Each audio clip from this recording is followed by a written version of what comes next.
So welcome to another interview held by EFSAS. This time we have as our guest Myra MacDonald. Myra, welcome. Good morning. Myra is a former journalist and was bureau chief of Reuters in India. You currently live in Edinburgh, and you're the author of 3 books on contemporary South Asian security, all with a strong focus on Jammu and Kashmir. The first book, Heights of Madness, covers the Siachen War between India and Pakistan.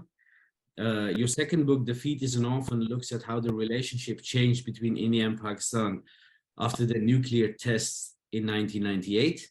And your latest book, which I have here, White as the Shroud, covers the conflict on the frontiers of Jammu and Kashmir, both between India and Pakistan on the line of control, and between India and China on the line of actual control. And well, these are very interesting subjects, of course, but first of all, what would be very interesting to know is, you're from Edinburgh, from Scotland. How you're a journalist, you were, of course, bureau chief of Reuters in India, but there are many things happening in India. Why this big focus on the issue of Jammu and Kashmir, but also India, Pakistan, China relations? How did that come about? Well, I suppose to start, when I went to India as bureau chief. That was in 2000 actually, beginning of 2000, and yeah, obviously there were huge stories all across India. And I remember when I first arrived there, saying to somebody, explaining, because we had bureaus all over the country, and explaining that I was in charge of India, and this chap said to me, "My dear, not even the Prime Minister is in charge of India." So that was a very early introduction to the notion that it was going to be extremely difficult to make sense of every single story in India. Mm. But then as it happened, if you remember, in 2001, India and Pakistan very nearly went to war over the attack on the Indian Parliament in December 2001. And I mean, in many ways, I was absolutely fascinated living at the heart of that story, because that was a 6-month rolling crisis. It was particularly interesting being in Reuters at the time, because most communication lines were snapped between India and Pakistan during that crisis, whereas we were one of the few to have back then our own internal systems for being able to talk, same, instant messaging, but way back. Being able to chat constantly with my colleagues in Pakistan and getting the sense of the story from both sides. So I think from that moment onwards, I was particularly interested in the Kashmir story. I also, as it happened, one of our staffers in Kashmir got injured a couple of times, and as the bureau chief, I was obviously obliged to go to Kashmir to make sure he was all right, or simply to fly the flag, because, that's the sort of thing you have to take a great deal of care over when you've got local staffers being hurt or whatever. So that also kind of got me involved in the Kashmir story. And then finally, I suppose, being from Scotland, obviously I love mountains, and to me, the most beautiful part of the world is either the west of Scotland or the mountains of Kashmir. So this was not only was it fascinating politically, but it was also a fabulous story to cover from the scenery aspect, that sort of whole sense of, just how incredibly beautiful it is. And I think one last point I would make, which I think is important, is I'm also, and I always have been wherever I've worked, I'm interested in how things look from the periphery. I think we have a tendency as journalists, because we're so busy, to focus on the capital city. But because I am originally from Scotland and now live in Scotland, I've always had this idea that you need to get out into the periphery, talk to people living on the periphery, and see how it looks from their perspective, from the outside looking in towards the capital, rather than the capital city looking out towards the periphery. And I make an argument in my most recent book that this is more than simply talking to the people, although it's something I believe is important, but actually understanding the way in which the periphery itself influences the policies and the decisions at the center. So it's not simply a question of the center handing out or judgments or policies out towards the periphery, but in turn, whatever is happening on the periphery then affects the way national governments react. Mm. So that's, in brief, a summary of how I got to where I got to. That was, I guess I could say that was, I mean, that started more than 2 decades ago. So I'm by nature a specialist, and so the more I have built my understanding, the more I have been inclined to continue with it, because you have to learn so much, and you know, to take on a new subject now would be another 20 years of research to start actually understanding it properly. So and was it like you described, this was just a few years after the nuclear tests, and it was just a few months after the parliament attack. Was it difficult to work in that environment?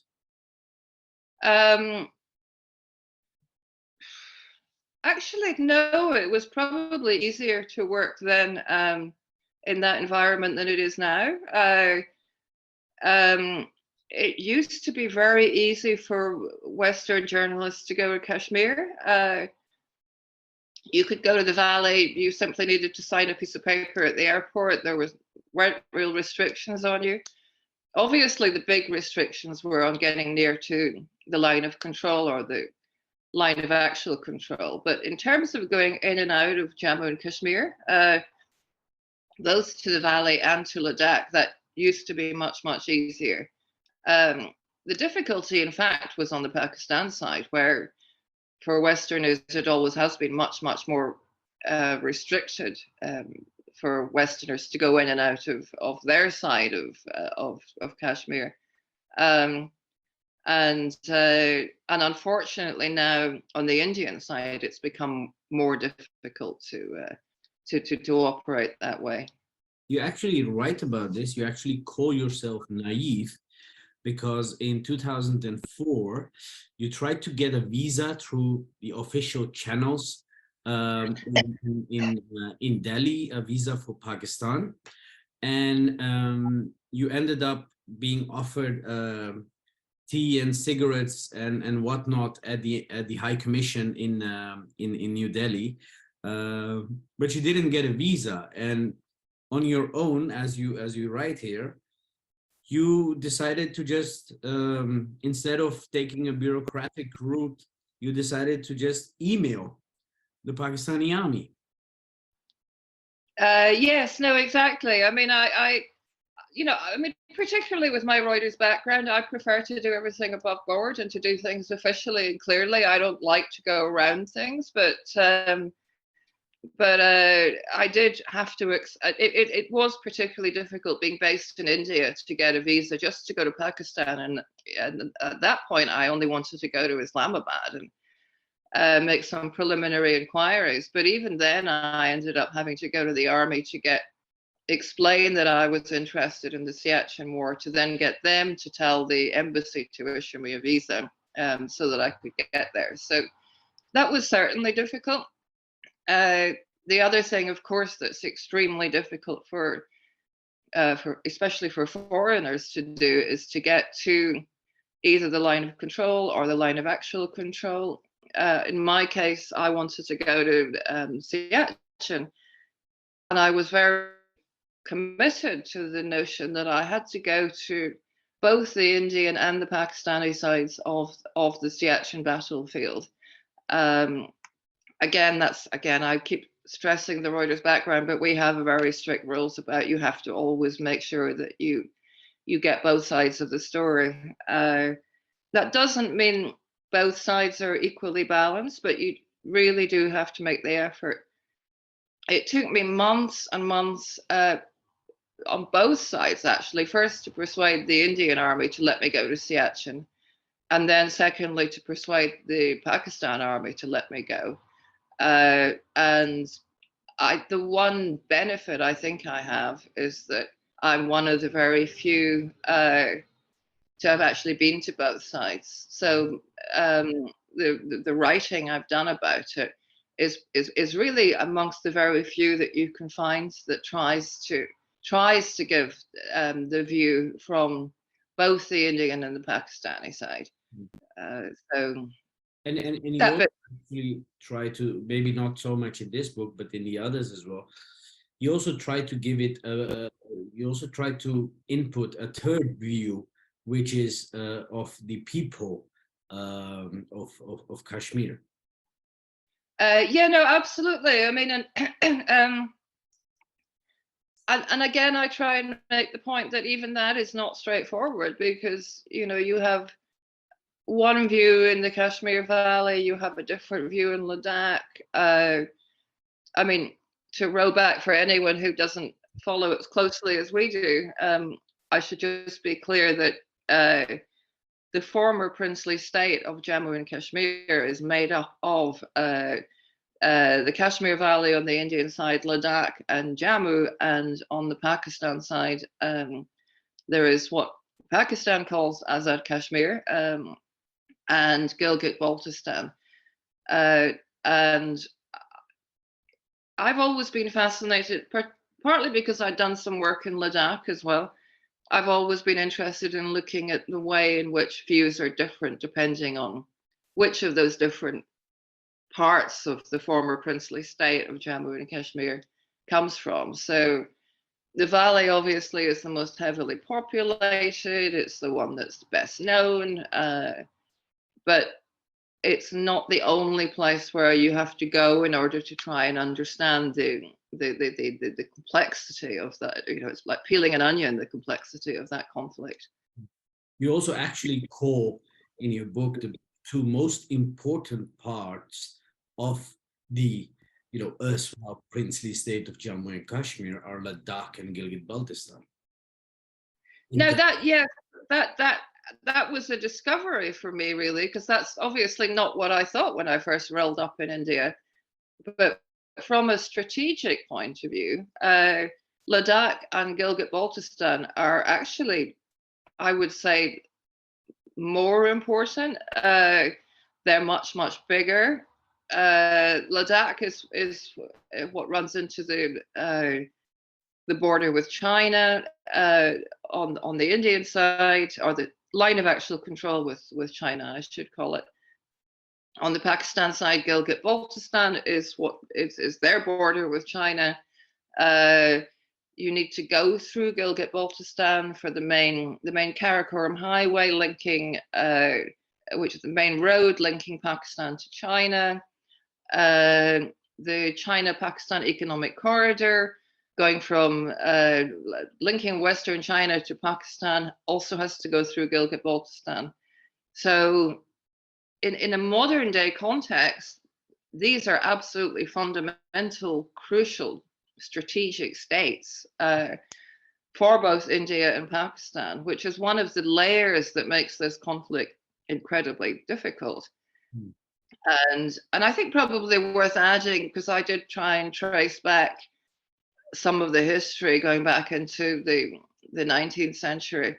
I mean, these were also, as I hate to use the Great Game because it's such a cliche, but this entire area was the area now covered by Ladakh and Gilgit-Baltistan was the area that most concerned the British when they at the time were concerned about the encroachment of Tsarist Russia into Central Asia and their fear that it could be a threat to then Imperial British India. So historically and in the present day, these two, Ladakh and Gilgit-Baltistan, have been massively important strategically. To some extent, the Kashmir Valley the people of the Kashmir Valley have been caught up in that, not through any will of their own, but they have in fact got trapped in that. So again, it's where I'd say, as I said at the beginning, it's interesting the way the periphery affects the center, because if you would consider theoretically Srinagar as the capital of the valley, if you would consider Srinagar as being the center in the case of Jammu and Kashmir, actually it has in turn been influenced by these peripheral remote borders between Pakistan and China on one hand, and Ladakh and China on the other. And these borders, for those who don't know, these are borders way high up in the Karakoram, glaciated, often very sparsely inhabited, high cold deserts. This is right up on the edge of the Tibetan plateau, so it's as peripheral as you can get, really, and yet has had an enormous influence on the nature of the conflict. And of course, it doesn't help that both these peripheries also actually, where they, the link between China is also to Chinese territory, which is also not very clear. On one hand is Xinjiang, and on the other hand you have Tibet. Yeah, no, absolutely. So what you have is so you have a big strategic competition, or a three-way triangle between India, China, and Pakistan. But within that, you also have these internal tensions or conflicts, whatever you choose to call them. So for China, yes, its Western periphery is extremely sensitive. It's you have the issue around Tibet. You have the tensions in Xinjiang. So in a way, it is kind of like a sort of many wheels within a much bigger wheel, because you have all these little spinning wheels of localized conflicts or localized contestation for power, wrapped within this much bigger conflict between, or triangle between, India, Pakistan, and China. And then on top of that, which we've now seen recently, is the sort of increasing tension between the United States and China. So there are multiple layers to this. You actually describe this when you talk about the Jammu and Kashmir conflict. You actually you call out like three basic fundaments of this larger conflict between India, Pakistan, China, and then also geopolitical. You mentioned the first one, which is ideological. Then you talk about strategic, geopolitical, and then indeed localized. So coming to the first one, ideological, you said this conflict is ideological, and it's much more ideological for Pakistan than it is for India. How do you explain that? Yeah, and that was particularly true. I wonder whether that's becoming less true now, but maybe I'll wind back. First of all, is that, I mean, if you go right back to the beginning, or go back to partition in 1947, Pakistan very definitely identified itself as a homeland for the Muslims of the subcontinent.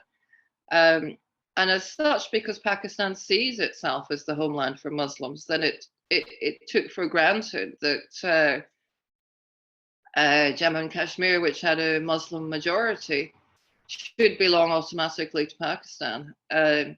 India, obviously, at the time was determinedly secular and refused to acknowledge that, or disagreed with the notion that the fate of the former princely state of Jammu and Kashmir should be determined by religion.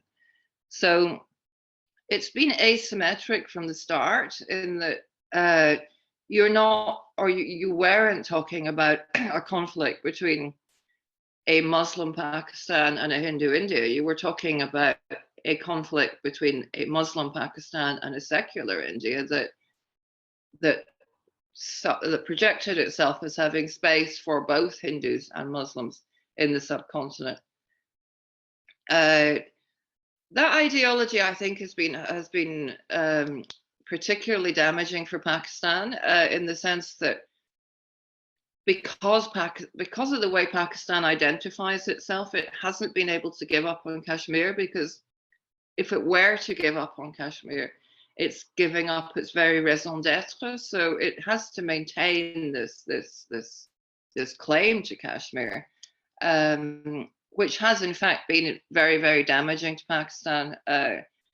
In that, in all the years it has fought to try and one way or another to gain control of the Kashmir Valley, including by supporting hardline fundamentalist jihadis. That has itself eroded Pakistan from within. It's meant it's very top heavy, it's dominated by the military. It's been, back in 1947, Pakistan thought it was going to be a better and more equal place than India. This kind of shining beacon of a sort of Muslim republic. Over the years, we've seen, and particularly the years I tracked in my book, Defeat as an Orphan, Pakistan has actually become weaker and weaker than India. It's always worth remembering for people who are, not of a younger generation. Pakistan used to be richer per capita than India. Something like that. Sorry? Yeah, around the 60s, early 70s even. Well, even no, I mean the difference in per capita income, Pakistan had a higher per capita income than India right up to 2009. So it's remarkably recent that Pakistan has fallen further and further behind India, and India obviously is now accelerating in terms of its economic growth, to the point that, unlike when I was writing my books, it's the two are less and less put in the same bracket. One is a very, very much struggling developing country with its economy is in a mess, massive debt, whereas India is widely seen as a vast developing economy that's trying to with both economic and diplomatic clout on the world stage. So where up till I'd say maybe 5-7 years ago, you could talk about those two countries and make comparisons, it's becoming almost more and more absurd to do so. Because in your book, where you talk about this, there also comes across a little bit of frustration from your side as not only an analyst but also as a human being, that this is all for everyone to see. And you say in your book that many times victimhood was used by your Pakistani interlocutors, and then but paradoxically also the fact that we are the only Muslim country with a nuclear bomb. Was it frustrating to see all this and then tell your friends in Pakistan that you'll need to change in order to grow, and they one is they knowing it and accepting it, but then refusing to do it? Yeah, I mean, you'll certainly hear a lot of people inside Pakistan being as frustrated as me with the way things have gone, if not more frustrated, because they're directly personally affected, whereas I don't live in Pakistan, so my frustration is more from a distance. I think my biggest frustration, and I don't know if you want to come on to this, is the peace talks between India and Pakistan that began around 2003, and so it was then under then President Pervez Musharraf, and initially Prime Minister Vajpayee, and then in India, Prime Minister Manmohan Singh. Those peace talks came on Jammu and Kashmir, reached a draft agreement that was probably the best possible deal you could have had on Jammu and Kashmir. It essentially agreed that there would be no exchange of territory, but that they would try and make the line of control irrelevant, and they would give maximum autonomy to all, all parts of Jammu and Kashmir, both the valley, Gilgit-Baltistan, and so on.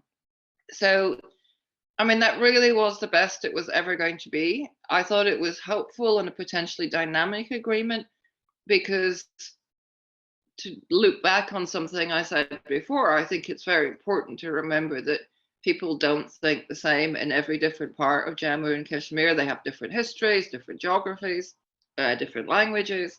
So one of the things that I thought was particularly helpful about the notion of they were going to try and open up travel across the line of control, open up trade, open up communication links, is that one way of unlocking that conflict is to get the people from the different parts to start speaking to each other rather than assuming everybody thinks the same.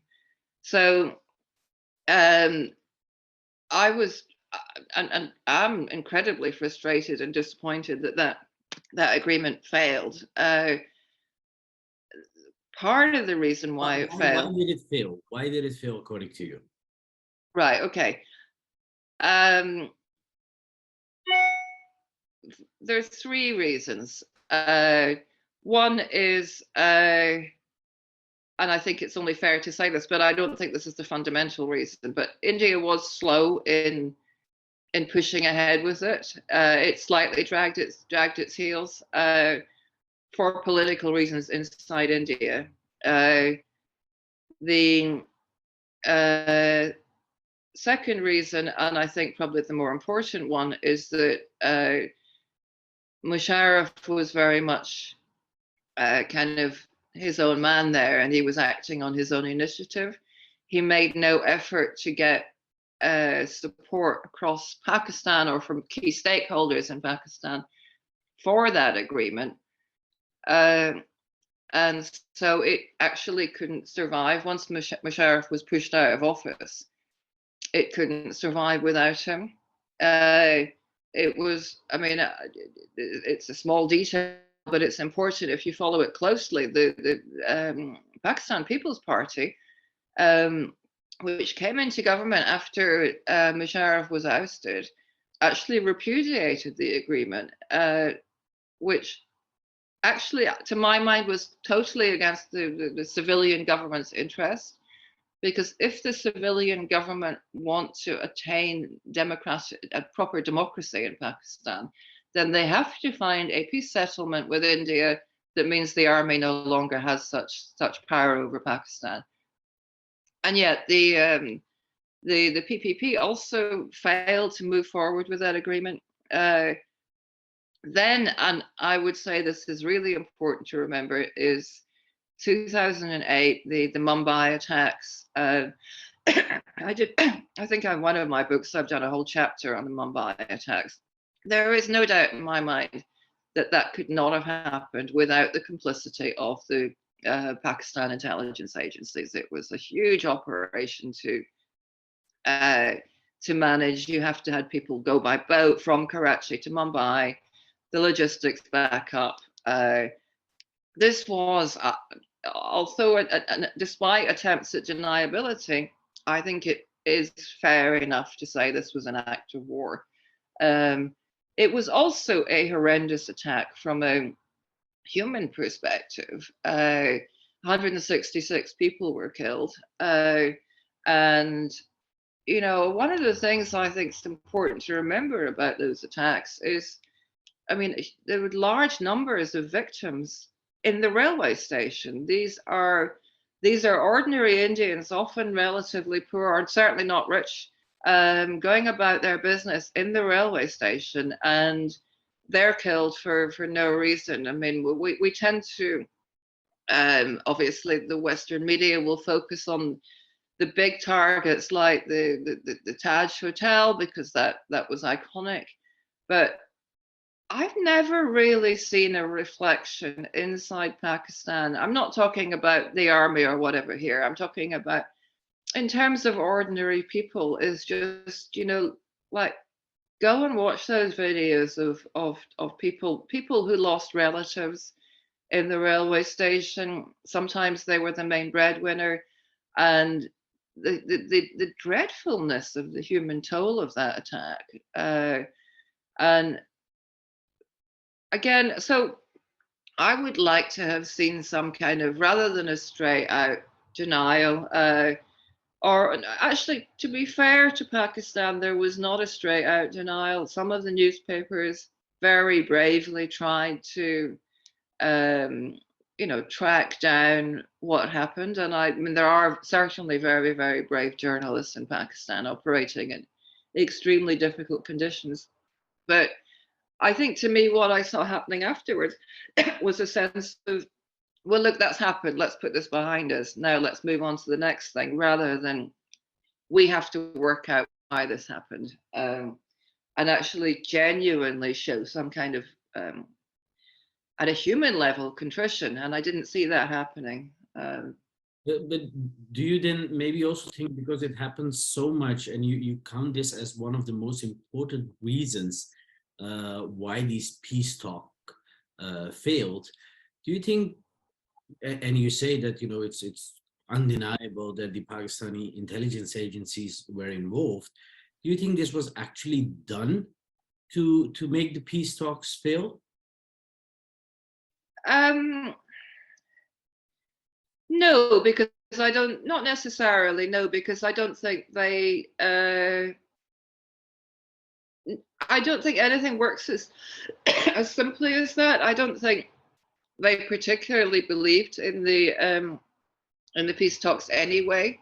And it's fair enough to say that at that point the talks were flagging. There is a range of theories around it. One of which is that it started really with the Pakistani intelligence thinking they needed to occupy. They have, and this has been a long-running problem, is they have these restless jihadis, I mean, who are kind of rebels without a cause, and they don't really know what to do with them.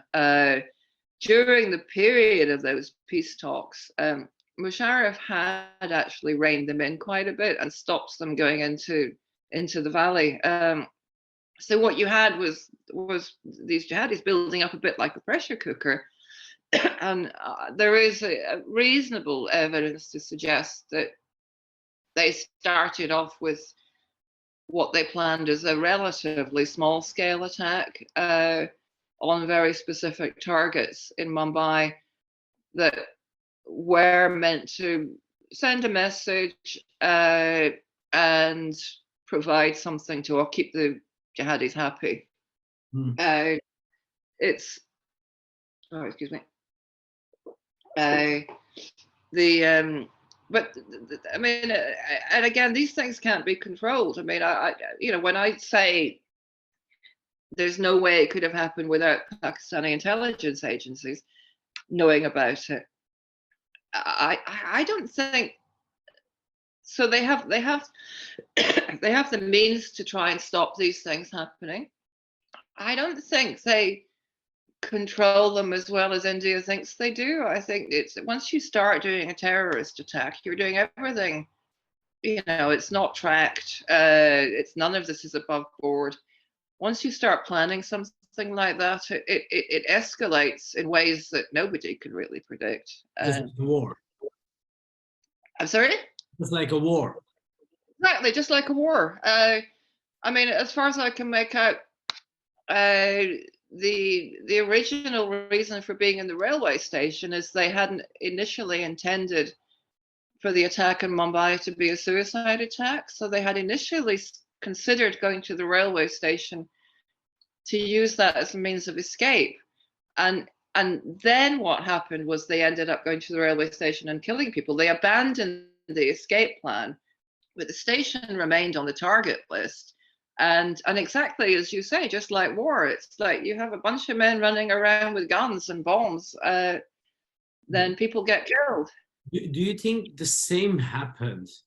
Because you also talk about, and your focus has been in the 3 books on Kashmir. So do you think the same happened to this? You talk about the terrorism, insurgency, militancy, however you call it, in particularly the valley. Do you think the same happened to that thing in the valley, that it eventually went out of control and it went places where it was not intended to go? There came up, at one point of time, there were around 155 armed organizations, many of them looking for this is before ISIS, looking for an Islamic caliphate thing in Kashmir, many of them looking for accession to Pakistan, and even some looking for an independent Kashmir. When they started this thing in the valley, do you think it had the same thing, that it suddenly was not controllable anymore? Now, the whole question of control, as you know, is incredibly contested. I certainly think the Pakistan army can raise or lower the temperature. So it's not completely out of control. And clearly, Musharraf did lower the temperature in the period between around 2002, 2003, and 2008. But within the valley, yes, it most certainly did go out of control, because there are so many other factors that come into play. Again, when you have a bunch of different, mostly men running around with guns, I mean, you had money involved, you had the settling of personal scores, you had one group trying to achieve dominance over the other. You're always going to get more. If you're a terrorist group, you need followers. So you need to do stuff that attracts followers to you. And I mean, one thing I find, I haven't been there for a while, but I used to find very interesting, is you would just look at even just one person killed and talk to various people about why they were killed and who killed them, and you would get a million different theories, because there are so many layers involved. And of course, we know that India as well is, I'm not just talking about the militants here. I mean, India armed its own men to try and go after the militants, and those men in turn were not particularly well supervised by India, and they had their own scores to settle. So do you think that has been, because you're one of the very few who keep referring to Kashmir and then keeps explaining also that you're talking about its entirety, the erstwhile princely state of Kashmir. Do you think that this particular facet of the conflict, which is terrorism, militancy, whatever you call it, that this was, this has put any idea of this erstwhile state of Jammu and Kashmir, apart from the strategic and geopolitical considerations, that this particular facet has made any idea of an erstwhile princely state of Jammu and Kashmir being united, coming together at some point of time, whether that's, under the administration of an India, Pakistan, China, or separate, that this facet has really made that idea absolutely utopian? Yeah, I mean, I'd nearly go as far as to say it really doesn't exist anymore.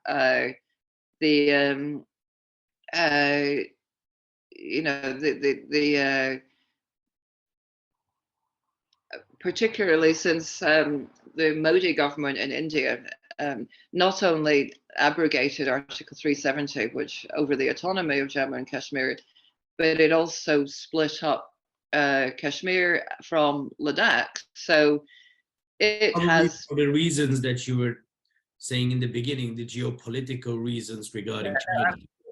Yeah. So if to go back, I mean, the former princely state of Jammu and Kashmir was separated between India and Pakistan in 1947-48. Its Pakistan has always handled what it calls Azad Kashmir from Gilgit-Baltistan and treated them as separate places.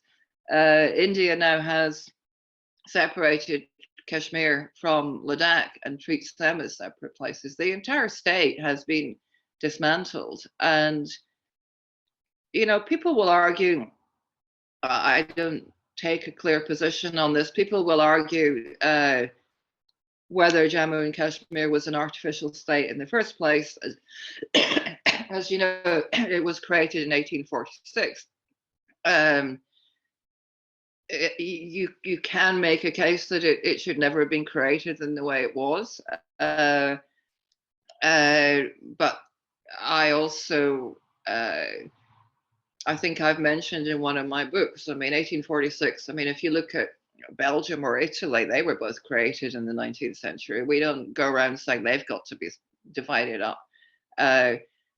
So I have always deliberately tried to talk about the entirety of the princely state, because to some extent that is also a way of acknowledging that there is at least a theoretical entity there that remains disputed. But I don't think that's the case anymore. The whole thing has been dismantled, and I don't see any way that you could put Jammu and Kashmir in its entirety back together again. Okay. So when people talk about independence for Kashmir, then I don't think you can say they're any longer talking about. I don't know whether this is. I doubt it's ever been thought through. But when people talk about independence, they used to be talking about independence for the entirety of Jammu and Kashmir. Now, if you'd be talking about independence for the Kashmir Valley, and it's there's no way the Kashmir Valley could survive on its own. So it's become a whole absurdity. I'm going to stick my neck out and ask you this question, which probably many Kashmiris would ask themselves: Would the people of Kashmir, or the people of the erstwhile state of Jammu and Kashmir, would they have a better case for whatever they would want, apart from the discrepancies over there, had the gun or violence not been introduced into the valley? Are you talking about 47, 48, or are you talking about, or both? Both. The 90s, I would say, but 47, of course, the Kashmiris were probably less culpable. Right. But in terms of recent contemporary history, would the Kashmiris have made a better case for themselves had they not, taken up Kalashnikovs? It certainly didn't help. It meant that, which is dreadful, because Kashmiris in the valley suffered through all those terrible years of violence, and not only got nothing, but probably had a weaker case. I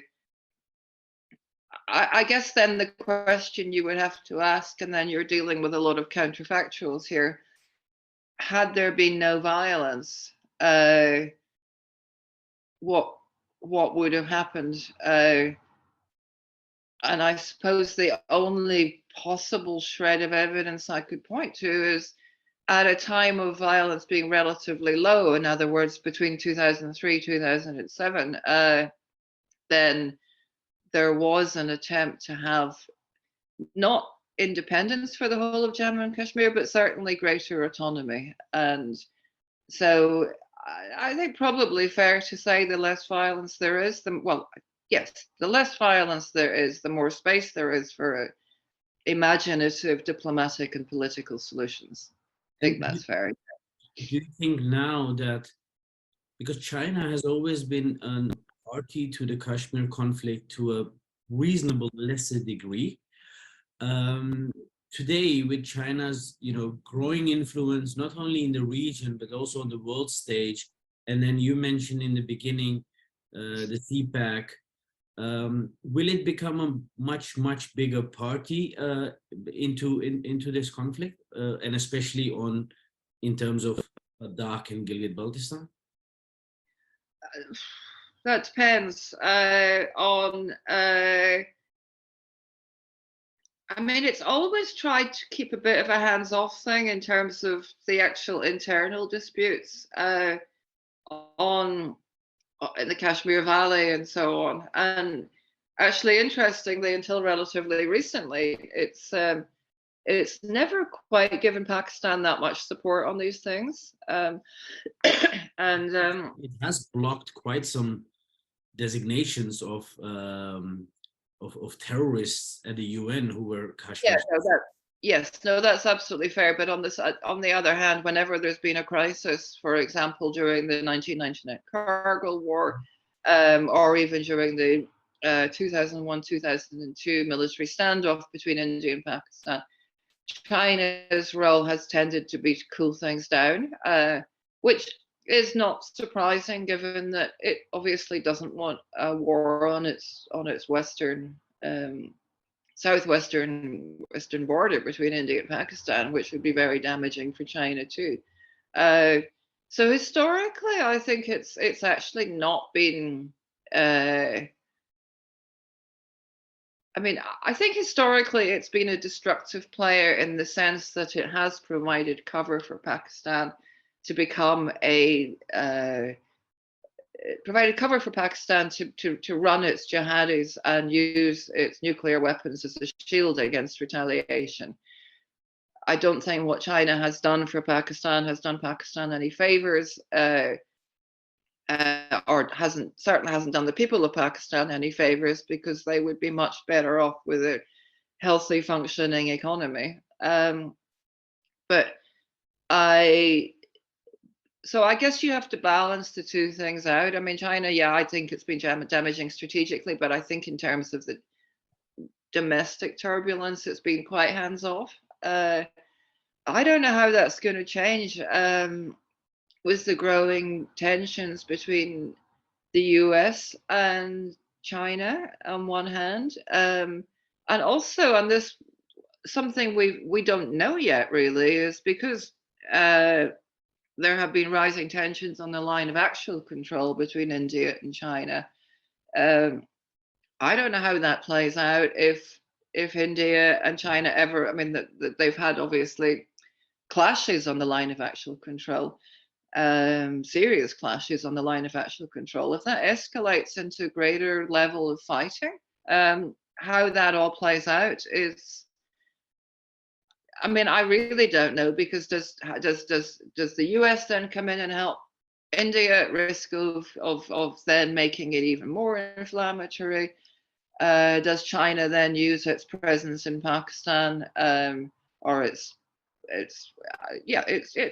got a presence in Pakistan through CPAC and through developing projects? Does China use its presence in Pakistan to put pressure on India?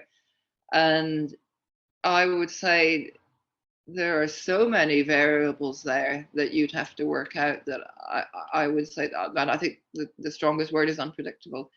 And given that we're dealing with, well, in fact, 4 nuclear armed powers, if you bring in the United States, you've got India, Pakistan, China, and the United States now, then that's certainly extremely worrying that it's so unpredictable.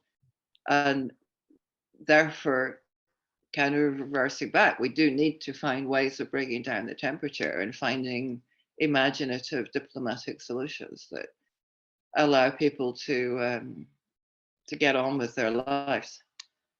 Myra, coming a bit to the end of this very interesting interview, I have 2 questions which are again consequent to whatever we have discussed. You talk about bringing down the temperature. One, you've also said that you feel the Kashmir, not the Kashmir issue, but Kashmir or Jammu and Kashmir as it was, does not exist anymore. And then in the beginning, you've also talked about a lot of jihadis who wanted to go to Kashmir to fight. Now, so a question which comes to my mind: what will happen to these jihadis now that Kashmir or Jammu and Kashmir does not exist anymore? Also, especially with the government next door in the shape of Taliban, because it's much more, as Obama said, the issues here require a regional approach. Well, Afghanistan is also one of the issues in the region. So with all these jihadis in Pakistan, but also now in Afghanistan, what will happen to them? Well, I mean, that again, I mean, in an ideal world, Pakistan would have a growing and healthy economy, and at least some of those young men who are drawn towards the jihadi cause, I'm not saying all of them, they're not all hardened jihadis. I mean, some of them are just young men who get drawn to them for want of any other opportunities. So some of them with a healthy functioning economy in Pakistan would get drawn away. Some of them are getting old because this has been running for a long time.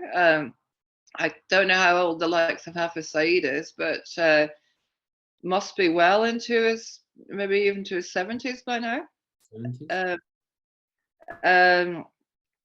And obviously, some of them are going to join the Pakistani Taliban, who are increasingly attacking the Pakistani state. And this has always been the frustration of people saying again and again to the Pakistan Army and Intelligence Service, you've got to rein these guys in and get them under control because they are a threat to Pakistan.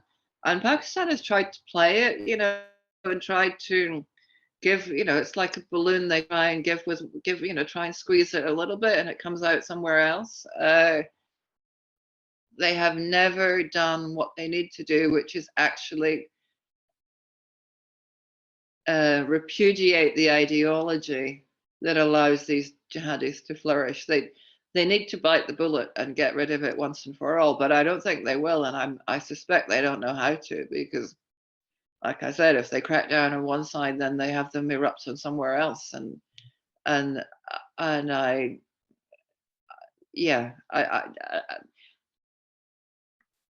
I think it's just you're just going to see them joining, whether they join the Pakistani Taliban, whether they get drawn into other groups like Islamic State in Afghanistan. It seems that this problem will simply continue. Would you in your eyes, would you see another Mumbai or another flare up of violence in Kashmir? Do you see that happening? I was discussing this with somebody recently, and on one hand, you could say no, because the Pakistan Army currently is very preoccupied with what's happening on the Afghan border and with the problems with the Pakistani Taliban in northwest Pakistan. But I would also say, when I look back historically, I don't think we have seen previous crises coming. I don't, whether I look at the Kargil War, which caught India completely by surprise, the Mumbai attacks caught India by surprise, the Parliament attack caught India by surprise. Now, India has got better, slightly better at its intelligence and managing these things, and it's, I'm guessing, got more help now from the Americans and other Western countries in terms of intelligence. But I guess what we should say is, historically, we have not seen these things coming. So nobody should say, well, we're not going to get another one, because the only thing you can say predictably is that we will be surprised, and because of that, it's again important. I don't care whether India and Pakistan talk. I don't think they need to talk in public. That tends to be counterproductive. I do think they should be talking in private, because you need some kind of cushion. I mean, cushion that some kind of enough lines of communication open, that when we are next caught by surprise, then there is a means of dealing with it. And as far, obviously, I don't know if there are secret talks going on right now. I don't think there is much in the way of back channel talks at the moment. So I would say it's quite a brittle situation. You don't see 2003, 2007, that period coming back in the foreseeable future.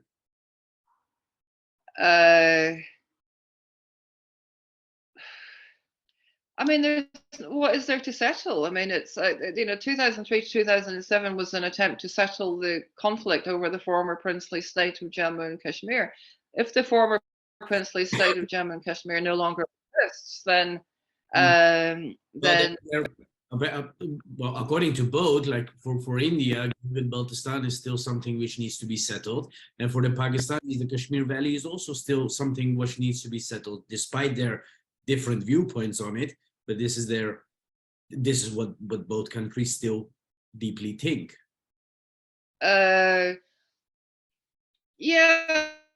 I mean, but I mean, they haven't, they have no locus standi anymore. I mean, it was always true. I think, the Indian government has said that it's disaggregating Jammu and Kashmir when it separated Ladakh from the Kashmir Valley.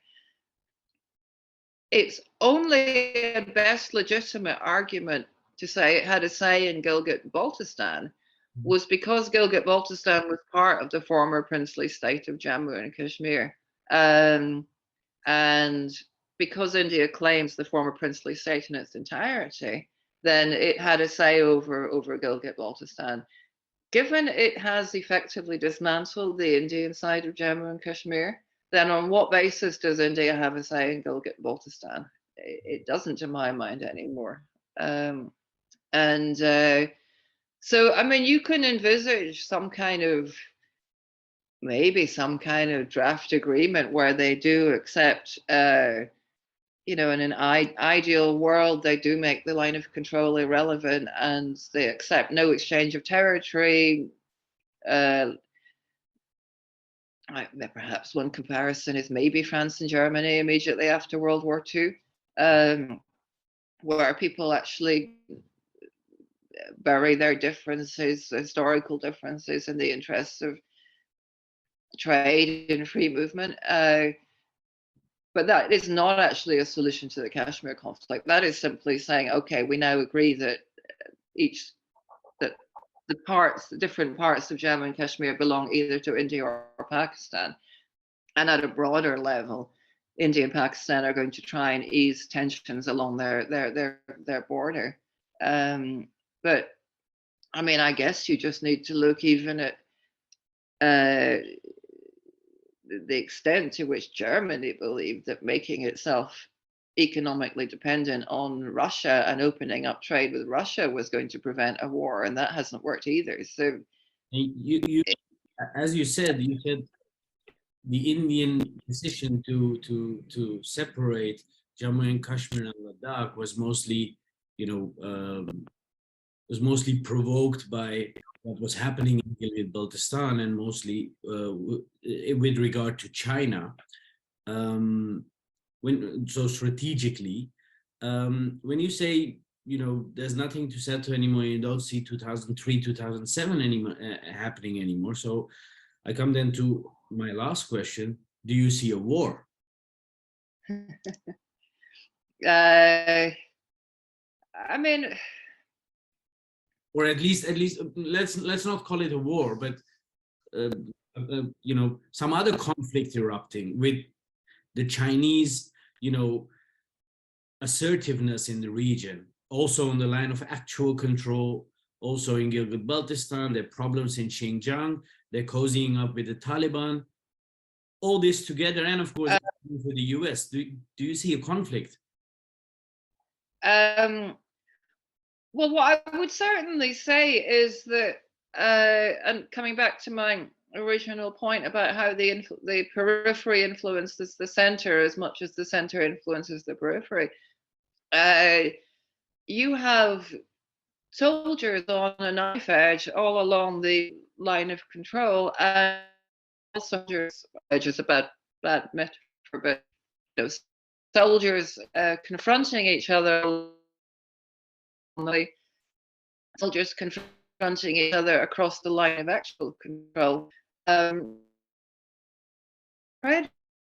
to know what is going on there, because I know how much work I put into it on the Siachen War. There is always a risk of a local flare-up between soldiers in a remote location that may not have been authorized or directed by the center, or may not follow the intentions of the center. You get a flare-up of fighting, as we saw a couple of years ago on the line of actual control in the Galwan Valley. You get a big flare-up of tension between soldiers at a local level that in turn then affects the way the center has to respond diplomatically. So it may well be that, I mean, that's as long as you've got soldiers on front lines like that, you're always going to have, like as you said, with wars, there's always a risk of something going wrong. So even if every single capital city says, look, we don't want a war, they're not in charge of every single footstep of soldiers sort of thousands of miles away in remote high mountain conditions, where even the soldiers themselves aren't always clear about what's going on. So again, in order to move towards a 2003, 2007 situation, and not fully in that context, but to move towards engagement, talks, back channel diplomacy, the first thing would be demilitarization of these areas. Yes, but again, that seems unlikely because I mean, on the line of actual control, we're actually militarization. It was a fairly line of actual control was peaceful for decades, and now you see, India saying of China encroaching on what India considers its territory, and India moving more and more troops forward to stop any further Chinese encroachment. The same on the line of control. You know, after Pakistan initiated the Kargil War in 1999, India is not going to pull its troops back and demilitarize, because the minute you leave a gap, any kind of gap on these lines, then it's the other side's going to exploit it. So we actually seem to be seeing increasing militarization rather than demilitarization. I guess the only thing, because you want to, well, I'm not sure it's a positive note to end on, but I guess I would just appeal to everyone to know that they're playing with fire, and that that the best we can do as individuals or as for diplomats or politicians is to try and bring the temperature down, because it's in bringing the temperature down you find the space for imaginative solutions. And certainly I would say 2003 to 2007 was an act of imagination. I would never rule out the possibility of other imaginative solutions, but I would say that all of us have whatever we can do is dial down the outrage, dial down the rhetoric, and try and do our best to keep things calm. Well, Myra, thank you very much for this very interesting interview, and I think it has probably raised more questions yes, than it has answered. But that's good, because then maybe we can, in a while, when there is some stroke of imagination, or there is something which looks towards that, we can do this again and talk about much more of this. I found it very interesting when you mentioned, of course, the Americans in this conflict. I haven't heard that often, but when you talk about this conflict or this region, you talk about 3 nuclear powers, and you talked about 4. So that's very interesting. That is something maybe we could talk about next time. But thank you very much for this interview, and yeah, again, let's do this again soon. Okay, thank you. Okay. Thank you very much.